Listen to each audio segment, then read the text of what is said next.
नमस्कार दोस्तों, स्वागत करते हैं आपका हमारे चैनल एग्ज़ाम सभा में। और हम डिस्कस कर रहे थे आपसे यूपीएससी या फिर यूपी पीसीएस, स्टेट पीसीएस, कोई भी एग्ज़ाम आप देते हो तो आर्ट एंड कल्चर से कुछ क्वेश्चंस जरूर पूछे जाते हैं। ठीक है, तो हमने पिछले लेक्चर में कवर किया था pre historic period art and culture को। ठीक है, आज हम डिस्कस करेंगे इंडस वैली सिविलाइजेशन के समय में जो आर्ट एंड कल्चर का हाल था, ठीक है, अब कितना समृद्ध था उसके बारे में डिस्कस करेंगे। ये मेरा हैंड रिटन नोट्स है, ठीक है, और मैं एनसीईआरटी बेस्ड बनाने की कोशिश किया हूँ जिससे कि चीज़ें ऑथेंटिक हों और टू द पॉइंट रहें। ठीक है, तो शुरू करते हैं आज का वीडियो। तो इंडस वैली सिविलाइजेशन जो है, ऐसा माना जाता है कि second half of the third millennium BCE, मतलब कि जीसस क्राइस्ट के जन्म के लगभग 2 and third of millennium time पे ये आपका इंडस वैली सिविलाइजेशन माना जाता है। ठीक है, तो उस समय जो चीज़ें मिलती हैं, जो साक्ष्य मिले हैं, ठीक है, एक्सकेवेशन के दौरान, तो वो आपका कौन कौन सी चीज़ें हैं, तो वो आपका स्कल्पचर्स मिले हैं, सील्स मिली हैं, पॉटरीज मिले हैं, गोल्ड मिले हैं, ज्वेलरीज मिली हैं, और आपका टेराकोटा के कुछ मटेरियल्स मिले हैं। मैं बारी बारी से डिस्कस करूंगा कि ये टेराकोटा क्या है, कई बार ये टर्म मैं यूज़ करूंगा। Fine artistic sensibility and vivid imagination, यहाँ पे देखने को मिला कि इंडस वैली सिविलाइजेशन में जो आपका आर्ट एंड कल्चर दिखाई देता है, तो उस आर्टिस्टिक जो सेंसिबिलिटी है उनकी अच्छी थी और उनकी इमेजिनेशन फार अपार्ट थी, मतलब बहुत अच्छी थी, जिसकी आप कल्पना नहीं कर सकते कि उस समय ऐसा हुआ होगा क्या। And the human and animal figure, और वो बेसिकली अपने फिगर्स में किसको डिनोट करते थे, किसको बनाते थे, वो आपका ह्यूमन और एनिमल के फिगर्स को बनाते थे, हाईली रियलिस्टिक, और वो आपका आज के डेट में अगर जो रियलिस्टिक हो सकता है वो दिखाई पड़ता था। 2 मेजर साइट्स जो हैं, ठीक है, वो आपका हड़प्पा और मोहनजोदारो था। ठीक है, ये आप जानते हो। तो नॉर्थ में हड़प्पा था, उसके बाद आपका साउथ में मोहनजोदारो। आज के डेट में ये आपका पाकिस्तान में है। ठीक है, लेकिन अभी हम बात करेंगे कि हाईली डेवलप्ड ड्रेनेज सिस्टम था, मतलब इनकी खासियत क्या थी कि ड्रेनेज सिस्टम इनका हाईली डेवलप्ड था। ठीक है, और जैसा मैंने बताया कि हड़प्पा और मोहनजोदारो जो है वो अब पाकिस्तान में जा चुका है। लोथल और धौलावीरा, ये 2 ऐसे स्थान हैं जो कि गुजरात में हैं, और ये भी आपका उसी समय को, इंडस वैली सिविलाइजेशन के समय को ही दर्शाते हैं। ठीक है, समझने वाली बात ये है कि आपसे पूछ लेता है कि ये पर्टिकुलर जो इंडस वैली सिविलाइजेशन का प्लेस है वो आपका किस जिले में या फिर किस जगह पे आपका है, उसको डिस्कस किया था कि गुजरात में, इंडिया में जो आपका पाया जाता है वो प्लेस है आपका लोथल और धौलावीरा। ठीक है, प्रोनाउंसिएशन आप एक बार जरूर चेक किया करें क्योंकि इंग्लिश से हिंदी ट्रांसलेशन में दिक्कत हो सकती है। ठीक है, उसके बाद आपका एक प्लेस है राखी गढ़ी जो कि हरियाणा में है। इसी तरीके से आपका रूपर जो कि पंजाब में है। इसके बाद आपका कालीबंगा और बालाथाल, ये आपका राजस्थान में पाया जाता है। तो ये सारे प्लेसेस हैं जो कि इंडस वैली सिविलाइजेशन के समय के प्लेसेस हैं। ठीक है, अब हम डिस्कस करेंगे कि उस समय जो भी हमें चीज़ें, आर्टिस्टिक चीज़ें मिली हैं वो कितने प्रकार की हैं और उनको डिटेल में जानेंगे। स्टार्ट करेंगे स्टोन स्टेटस से, मतलब कि जो पत्थर से संबंधित मूर्तियाँ बनाई जाती थी उनका क्या हालचाल था। तो ये बेसिकली हड़प्पा और मोहनजोदारो में ज़्यादा देखने को मिलती है। इनकी खासियत है कि ये 3 डायमेंशनल वॉल्यूम के एग्जाम्पल हैं। ठीक है, इसमें स्टोन जो स्टेटस बनाया जाता था, तो 3 डायमेंशनल जो चित्रकला हो सकती है, जो पत्थर पे मूर्तियाँ हो सकती हैं जो बनी हैं, उनका प्रमाण यहाँ पे दिखाई देता है। जो स्टोन यूज़ किए जाते थे, इसमें स्टोन में जो फिगर्स बनते थे वो बेसिकली कुछ मेल के फिगर बनते थे। तो यहाँ पे एक एग्जांपल मैं बताऊंगा कि 2 मेल फिगर से एक बना हुआ है। उसमें पहला जो मेल फिगर है वो आपका रेड सैंड स्टोन से मिलकर बना है, और जो आपका second beard man in steatite से बना है। ठीक है, स्टेटाइट से समझने वाली बात है कि वो दाढ़ी वाले इंसान भी बनाना जानते थे, कहने का मतलब ये है। और वो लगभग पृष्ठ जैसा दिखता था, वो एक साधु सन्यासी जैसा दिखता था। ठीक है, और उसने क्या क्या पहने हुए थे या फिर उसका क्या डिटेल है वही मैं बता रहा हूँ। Shawl coming under the right arm, मतलब उस आदमी के जो कि पृष्ठ दिखता था, उस आदमी ने साल पहन रखा है, वो जो शॉल है वो आपका उसके राइट आर्म के नीचे से होती हुई और लेफ्ट आर्म के ऊपर उसको कवर करती है। ठीक है, और डेकोरेटेड विद द कुछ ट्रेफॉल पैटर्न है, उससे आपका डेकोरेटेड है। तो सॉल का जो डेकोरेशन है वो आपको दिखाई देता है इसमें। ठीक है, eyes are little elongated, half close, और ये एक ऐसी मुद्रा को दर्शाता है जहाँ पे आप समझ सकते हो कि उसकी आइज़ थोड़ी सी मुदी हुई है, मतलब कि वो ध्यान की मुद्रा में बैठा हुआ है। नोज़ जो है वो आपका मिडिल साइज़ का है, उसका माउथ एवरेज साइज़ का है, जो आपका क्लोज कट मॉस्टेच है शॉर्ट बियर्ड टाइप का है, मतलब शॉर्ट बियर्ड है, मतलब उसकी जो दाढ़ी है वो शॉर्ट है, ट्रिम किया हुआ है कह सकते हैं, ट्रिम दाढ़ी है। उसके साथ साथ आपका जो मॉस्टेच है वो काफ़ी क्लोज है, काफ़ी छोटा है, और here is parted and the middle, जो आपका उसकी उन्होंने जो बाल दिखता है वो आपका बीच से मांग किया हुआ है, जैसे कि हम हिंदी में लोग कहते हैं कि मांग खींचा गया है, ऐसा दिखता है। इसी तरह से उसने आर्मलेट पहन रखा है, मतलब कि आम बाजू, जैसे हम लोग बाजू में कुछ पहनते हैं, बाजू बंद बोल सकते हो शायद, तो वो पहन रखा हुआ है, उसने राइट हैंड पहना है, तो मतलब कि वो कुछ और चीज़ों को, आभूषणों को जानता है। ठीक है, उससे ये पता चलता है। अब बात करते हैं सेकंड, ये हो गया स्टोन से रिलेटेड जो भी आपकी चित्रकला पाई गई है उससे, तो उसकी बात की गई, वो बेसिकली मोहनजोदारो। ठीक है, और हड़प्पा में आपको देखने को मिला। अब बात करते हैं ब्रॉन्ज कास्टिंग की, मतलब ब्रॉन्ज से रिलेटेड और कुछ और भी मेटल से रिलेटेड, मेटल और जो आपकी एलॉयज हो सकते हैं उससे रिलेटेड जो भी चीज़ें पाई गई हैं, साक्ष्य पाए गए हैं, उनकी बात करते हैं। Practised in a wide scale by the Harappans. अब देखिए, हड़प्पा सभ्यता की खुदाई के दौरान ये देखने को मिला कि ये वाइड रेंज में, वाइड स्केल में ब्रॉन्ज कास्टिंग को जानते थे और उसका यूज़ करते थे। Made using lost wax technique. अब यहाँ पे एक नाम आया है लॉस्ट वैक्स टेक्निक। आपसे पूछ सकता है कि लॉस्ट वैक्स टेक्निक से बनने वाली ब्रॉन्ज कास्टिंग कहाँ की है, तो आपका हड़प्पा में पाई गई है। तो अभी मैं और आपको डिटेल बताता हूँ कि ये आखिर लॉस्ट वैक्स टेक्निक है क्या। तो आप यहाँ ऐसे समझिए कि अगर मान लीजिए जो मूर्ति बनानी है उसको आप पहले मोम से बना दीजिए, वैक्स से बना दीजिए, उसके बाद उसके ऊपर आप मिट्टी डाल दीजिए, मिट्टी पूरा एकदम लेयर लगा दीजिए, और उसका क्ले का लेयर लगाने के बाद आप क्या करिए, एक छोटा सा छेद करिए, उसको एक गर्म करके और उसको अंदर से उसका वैक्स जो है वो निकाल दीजिए, तो वो खोखला बन जाएगा। उस खोखले में क्या करिए कि मेटल डाल दीजिए, क्योंकि मिट्टी के अंदर आप फिर मेटल डाल दोगे तो वो चीज़ तैयार हो जाएगी। मतलब वो हाईली टेक्निकल थे। कहने का मतलब क्या है कि हाईली टेक्निकल, इंप्रेसिव टेक्निकल थे।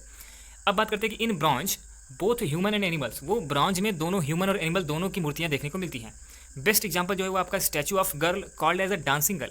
ठीक है, तो अगर इसका सबसे बेस्ट एग्जाम्पल अगर देखने को मिले तो डांसिंग गर्ल उसमें सबसे बेहतरीन एग्जाम्पल देखने को मिलता है। ठीक है, वहाँ पे साक्ष्य प्राप्त हुए हड़प्पा से। अब बात करते हैं अगर एनिमल्स की बात करें तो कौन कौन से एनिमल विशेष तौर पे वहाँ पे देखने को मिलता है, तो आपका बफेलो देखने को मिलता है विद इट्स अपलिफ्टेड हेड। उसका मतलब जो शरीर के मुंह वाला पोर्शन है वो आपका थोड़ा ऊपर उठा हुआ है, ऊपर मतलब कि उसके मुंह को ऊपर दिखाया गया।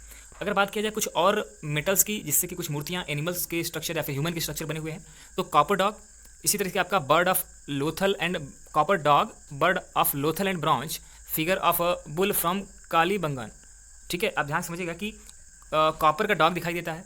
ठीक है, इसी तरीके से कुछ चिड़िया दिखाई गई हैं और ब्रॉन्ज से बनी हुई चिड़िया है फिलहाल। ठीक है, और ये आपका कालीबंगन में देखने को मिलता है। अब बात करते हैं कि मेटल कास्टिंग जो है वो वहाँ का कंटिन्यूअस ट्रेडिशन देखने को मिलता है। ऐसा लगता है कि उसमें मेटल कास्टिंग बहुतायत मात्रा में हुआ करती थी। ठीक है, अब थोड़ा सा ऐसा नहीं है, देखिए आप पूरा पाषाण के साक्ष्य मिले, इसी तरीके से अब इंडस वैली के हम साक्ष्य देखने को हमको मिलता है। अब लेट कैल्कोलिथिक जो आपका पीरियड हुआ उसमें एक प्लेस है जिसका नाम है दायमाबाद। ठीक है, इस प्लेस का प्रोनाउंसिएशन के मैं हमेशा कहता हूँ प्रोनाउंसिएशन एक बार जरूर चेक किया करिए। प्रोनाउंसिएशन की वजह से ऐसा ना हो कि आप वीडियो छोड़ के चले जाओ। ठीक है, तो मैं उसको हमेशा उसको कमेंट करता हूँ। सो दायमाबाद इन महाराष्ट्र में जो आपका लेट कैल्कोलिथिक पीरियड में देखने को मिलता है वो एग्जाम्पल ऑफ मेटल कास्ट है, वो मेटल कास्ट का एग्जाम्पल देखने को मिलता है। ठीक है, अब अभी देखो इंटरेस्टिंग चीज़ आ रही है टेराकोटा। ये जब आप सर्च करोगे, गूगल पे सर्च करोगे तो आपको टेराकोटा मिल जाएगा। तो टेराकोटा क्या होता है उसको समझिएगा। ये एक सेरामिक्स है। आज के डेट में जो सेरामिक्स होता है आप जानते हो कि वेरी स्ट्रांग होता है, हल्का भी होता है, स्ट्रांग भी होता है। इसकी आपका मेटल से भी कभी कभी ज़्यादा इसकी कैपेबिलिटी होती है। तो सेरामिक्स है लेकिन रेड क्ले बेस्ड बीग्ड सेरामिक्स है। ठीक है, अब समझने वाली बात है कि Indus Valley peoples use terracotta to make image. वो इमेज बनाने के लिए टेराकोटा की चीज़ों को यूज़ किया करते थे। ठीक है, टेराकोटा से बने हुए चीज़ों को इंडस वैली वाले इमेज बनाने के लिए यूज़ करते थे। और ये आपका more realistic in Gujarat and Kalibanga side.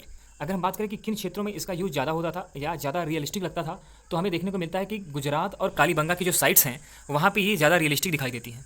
ठीक है, और जो भी इंपॉर्टेंट चीज़ें वहाँ पे मिली हैं हमें टेराकोटा की बनी हुई, तो उसमें एक मदर गॉडेस की आपकी मूर्ति है वो देखने को मिलता है।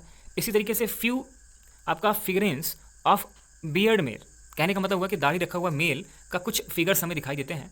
विद क्वाइल्ड हेयर, कहने का मतलब है कि आपका कर्ली हेयर के साथ दिखाई देता है। Posture rigidly up, right leg slightly apart. अब यहाँ पे जो आपका उसका पोस्चर दिखाई देता है, उसका लेग जो है वो आपका थोड़ा सा स्लाइटली एक दूसरे से अलग है। आर्म जो है वो पैरेलल दिखाई देता है, जैसे कि ऐसा लगता है जैसे कि किसी देवता की मूर्ति हो, लाइक एस DT। ठीक है, DEITY, तो किसी देवता की मूर्ति जैसी लगती है। अब बात करते हैं कि mask of horn GT found, और उसमें देवता की मास्क भी पाया जाता है। ठीक है, कि देवता उसको पहनते थे। ठीक है, अब कुछ टॉय दिखाई दिए, वहाँ पे कुछ मूर्तियाँ दिखाई दी या फिर कह सकते हैं कि खिलौने दिखाई दिए। टॉय कार्ट्स विद व्हील्स, अब इसमें आपका कह सकते हैं आपकी गाड़ी दिखाई दी। ठीक है, और इसी के साथ आपका बर्ड दिखाई दिए, एनिमल दिखाई दिए, कुछ चक्के दिखाई दिए। तो ऐसा लगता था कि ये इसका व्यापार करते थे, ये खिलौने बनाकर बेचते भी थे। अब बात करते हैं सील्स की, तो वो सील्स को किस तरह से यूज़ करते थे। तो ये आपका सील्स का अगर बात करें तो ये डिस्कवर्ड 100 ऑफ सील्स, वो लगभग 1000 तरह के सील बनाते थे। आखिर ये सील होता क्या था। एक्चुअली आप ऐसे समझिए जैसे आज के डेट में ID कार्ड बनता है ना, आप किसी संस्थान में जाते हो, किसी कॉलेज में पढ़ते हो, किसी इंस्टीट्यूट में जाते हो या फिर कोई भी जॉब करते हो, तो आपको एक आइडेंटिटी कार्ड दिया जाता है। वही आइडेंटिटी, जैसे आज के डेट में आधार कार्ड हो गया तो वो आपका पहचान पत्र होता था, ठीक उसी तरीके से पहले ज़माने में सील हुआ करता था, वही उन लोगों का पहचान पत्र था। मतलब हज़ारों तरह के पहचान पत्र या फिर उससे संबंधित चीज़ें दिखाई देती हैं, जैसे मेड ऑफ स्टेटाइट। ठीक है, स्टेटाइट मटेरियल से बने हुए थे, अक्सर मतलब एक्सेटाइट से बनते थे, occasionally of agate, chert, copper. इसके बाद आपका फेंस एंड टेराकोटा, ये ऐसे मटेरियल हैं जो कि लगभग कभी कभी इनसे मिले हुए सील्स पाए जाते हैं। ठीक है, figure of animal, tiger, elephant, bison, goat, buffalo, तो कुछ इस तरह के एनिमल्स के फिगर भी देखने को मिलते हैं। अब पर्पज ऑफ सील क्या होता था, वो आपका कॉमर्शियल था, मतलब कि वो उद्योग के पर्पज से वो लोग ऐसा काम करते थे। As modern day identity card, जैसे कि आईडी कार्ड आज के डेट में हम यूज़ करते हैं, तो सील बनाने का मतलब ही यही था। और कुछ जो हमें सील प्राप्त हुए हैं उनका जो स्ट्रक्चर अगर उनको देखें तो square plate 2x2 inch square, तो अब देखिए 2x2 इंच स्क्वायर का हमें स्क्वायर प्लेट देखने को मिला। उस तरह के सील भी दिखाई देते हैं। अब इसमें क्या होता था कि इसमें कुछ कलाकृतियाँ बनी होती थी, ठीक है, जैसे कि आपका some seal founded gold and ivory, ठीक है, तो कुछ मटेरियल्स मिक्सचर हो सकते थे, एलॉयज हो सकते थे, उससे बने हुए हमें सील्स भी दिखाई देते हैं। So square of rectangular copper tables with in animals, हमें कुछ स्क्वायर दिखे हुए, कुछ रेक्टेंगल कॉपर के टैबलेट्स बने हुए दिखाई दिए, जो कि जिनके अंदर कुछ एनिमल बने हुए दिखाई देते हैं, ठीक है। अब बात करते हैं पॉटरी की। पॉटरी का मतलब समझते हो कि कुछ मिट्टी के बर्तन, ऐसे समझ सकते हो, मिट्टी या क्ले के बर्तन, ठीक है। तो पॉटरी का क्या हालचाल था, कैसे साक्ष्य मिले, उसको बात समझते हैं। So large quantity from the sides, ढेर सारी क्वांटिटी हमें यहाँ से मिली है। डिफरेंट शेप्स एंड स्टाइल्स, अलग अलग शेप के, अलग अलग स्टाइल के, उसमें कुछ ऊपर कलाकृतियाँ भी की गई हैं। कहीं पे हमें प्लेन पॉटरी मिलती है, मोर कॉमन देन पेंटेड वोर रेड क्ले, हमें लाल मिट्टी से बनी हुई पेंटेड ज़्यादा दिखाई देती है, ठीक है। और यहाँ पे एक चीज़ और है कि पॉलीक्रोम पॉटरी इज़ रेयर, वहाँ पे पॉलीक्रोम पॉटरी जो है, पॉलीक्रोम से बने हुए बर्तन कुछ रेयर ही दिखाई देते हैं, ठीक है। Decorated with the geometric patterns, और ये जो पात्र हैं, जो बर्तन मिट्टी के दिखाई देते हैं, उसके ऊपर कुछ कलाकृतियाँ बनी हुई होती हैं। वो आपका रेड कलर से हो सकती थी, ब्लैक कलर से दिखाई देती हैं और ग्रीन कलर की दिखाई देती हैं। ये 3 कलर मुख्य रूप से पाए जाते हैं। मैं जितनी भी चीज़ें बता रहा हूँ टू द पॉइंट बता रहा हूँ, ये एग्जामिनेशन में खूब पूछता है, धड़ल्ले से पूछता है। आगे बात करते हैं, graceful curves are in rule, और उनके रूल में या फिर मतलब वो कलाकृतियाँ बनाते समय कभी कभी एकदम वीआईपी टाइप का कर्व भी बनाते थे, हाइपरबोलिक, एक्सपोनेंशियल, अलग अलग तरह के बनाते थे। अगर आपका बात करें कि मिनिएचर वेसल, ठीक है, वो वेसल भी बनाते थे, एकदम अलग अलग तरह के बनाते थे, हाफ ऑफ इंच हाइट, और हाइट भी उनकी जो होती थी उसका एस्टिमेशन जो हमें मिला है वो हाफ ऑफ इंच हाइट की दिखाई देती है, ठीक है। अब यहाँ पे मैं रुकूंगा, उसके बाद बेड्स एंड ऑर्नामेंट से इंडस वैली सिविलाइजेशन की जो चीज़ें मिली हैं उन साक्ष्यों को सेकंड पार्ट में कवर करेंगे, क्योंकि वीडियो लंबा होगा तो आपको भी परेशानी होगी। तो इस वीडियो को यहीं समाप्त करते हैं, और इसी तरह के वीडियोस को देखने के लिए आपकी कोई क्वेरी होती है तो कमेंट सेक्शन में बता सकते हो। अगर आप टेलीग्राम चैनल पर भी ज्वाइन कर सकते हो, तो धन्यवाद।